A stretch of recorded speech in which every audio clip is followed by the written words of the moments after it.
And let's get to the next one. So here we are, my party people. First things first, as always, read that question. What is the final price of the speakers after tax? So I want to highlight a couple things here. So final price after tax.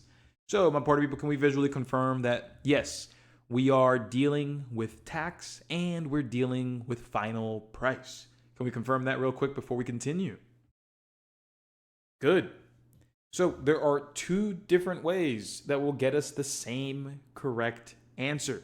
Number one, we can just go ahead and figure out what the amount of the tax is, and we can add that to the original, and that'll give us that final price.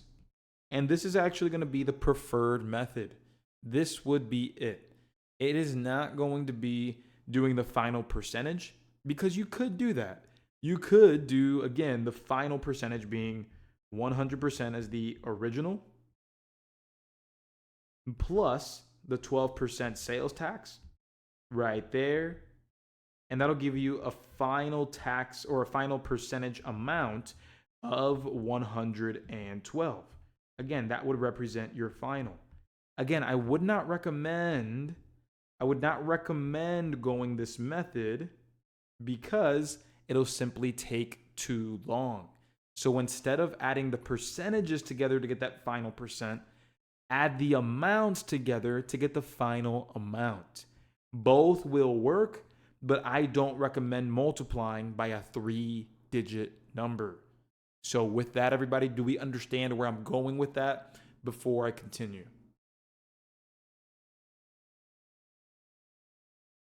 Sweet. So again, just to remind you, two ways to get the final amount. You can multiply by the final percentage, which again, it would look like 112% times $220. So that would turn into 1.12 times 220. And again, 3-digit times 3 digits. Good luck. That's a little, right? But what we could do instead, this is again the smoother way of going about it, is let's go ahead and work with that tax percentage times that original $220, because that'll give us the tax amount. And I think we all know that to get the final amount when you're being taxed, you can take that starting amount, add the tax amount, and we'll get the final price. Let me show you here. So we are going to go ahead and have the 12%, which would turn into 0.12 after we move that decimal place over twice to the left. From there, we'll multiply that by 220 and we'll see the result. So here we are, 220 multiplied by 0.12. 0 multiplied by 2, that's going to give us 0. 2 times 2, that'll give us 4. 2 times 2 again, and that'll give us 4. From there, we'll start on the next digit. So that's where we want to start. So we'll place a 0 to move it over. 1 times 0, that's going to give us 0. 1 times 2, and then 1 times 2 again. From here, add all that up, and we get 0, 4, 6, and 2. Pop quiz, how many times we move that decimal back again? Correct, going to be 2. So we have 1 and 2. So we have $26.40. My party people, just remind me again, because we multiplied by the tax percentage, what does this represent again? What does this $26.46 represent? Yeah, that represents the tax amount. My party people, are we done? Is that all we needed? Are we done? No, we're not done. Exactly. We are not done, because remember, the goal of the problem right over here, let me zoom out, is the final price. Remember, to get the final price, we take the amount of the tax and we add it on to that original amount that we had. So I'm going to write this right over here. Let's do the 220. Again, that's the original amount. We'll add to it the $26.40. I'm going to move this over just to make it a little cleaner. And so we'll have the decimals there and everything. We add that up and we end up getting 0, 4, put that decimal where it belongs, 0 plus 6, 2 plus 2, and then drop that 2. And there we go. Once we added the original price with the amount of the tax, we end up getting the final price. And again, because it's tax, we are adding. But there we go, my party people. That's how we'd get that final answer, $246.40. So there we go, my party people. There we are. Are we feeling good about this one here?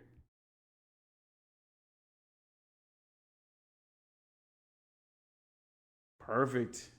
So at this point, we are going to go ahead and move forward to set number 2. So like we did before, we will have the same amount of time. Let's go ahead and get to it. If you're watching this recording, I want you to go ahead and pause to give those problems a shot. So let's go ahead and move it forward here, everybody, to our first question of set number 2. All right, we are solving for x. And so the first thing we want to do whenever we are solving an equation is we want to map things out. Before we are, filled with anxiety or rushed to make a decision, we really just have to understand the decisions we're going to make. So checking this out, this isn't a regular problem where the variable's just on one side. We have our equal sign right here, and we have an x here and there. So on either side of the equation, that's something we're definitely going to have to take into account. So here's how we can do that. Everybody, remember that when we're solving equations, pretty much, we're going to get an answer like x equals or x equals this way. But nonetheless, we're going to have the variable by itself on one side. So here's what I'll do. I'm going to make a plan to somehow try to get this 2x over here on the left and then get this 7 over there on the right. If I can make that happen, I'm good because then I'll have the x's together and I can combine them. And then I'll have this, the regular constants, the numbers, on the right side. So here's how we're going to get that done. The easiest way to get this done is simply working backwards or performing opposite operations. So typically, and hear me out, typically what we would be doing to get the x by itself is dividing by this 2 here. But that's not what's happening. That's not what we're trying to do. We're trying to move this entire 2x term to the left. So we're not going to be just dividing the 2 out. We are going to be subtracting the entire 2x term because this is a positive 2x just sitting there. And to get rid of it, we have to subtract 2x on both sides. So again, we're not dividing by 2 to get rid of just the 2. We're subtracting the entire 2x term. So once we see that, we'll have the cancellation on the right. And now we have to answer this, everybody. If I have 5 x's and I subtract 2 of them, how many am I left with? 5x minus 2x gives me 3x. And so we have 3x plus the 7 equals 25. And hopefully this looks like a much easier equation now. Because what I have to do now is just 2 more steps. Get rid of that plus 7, and then we can get rid of that 3. So here we go. Let's get rid of that 7, subtract 7 on both sides, leaving us with 18 on the right side, and then 3x by itself on the left. And from here, let me just mark that cancellation. And so then from here, the last step that we'll take is divide by 3 on both sides. So divide by 3 here and there. Booyah, cancels out. And so 18 divided by 3 leaves us with 6. And there we go. There's our answer, answer choice C. And we can confidently get through that start to finish by making sure, again, we map out those moves before we make them.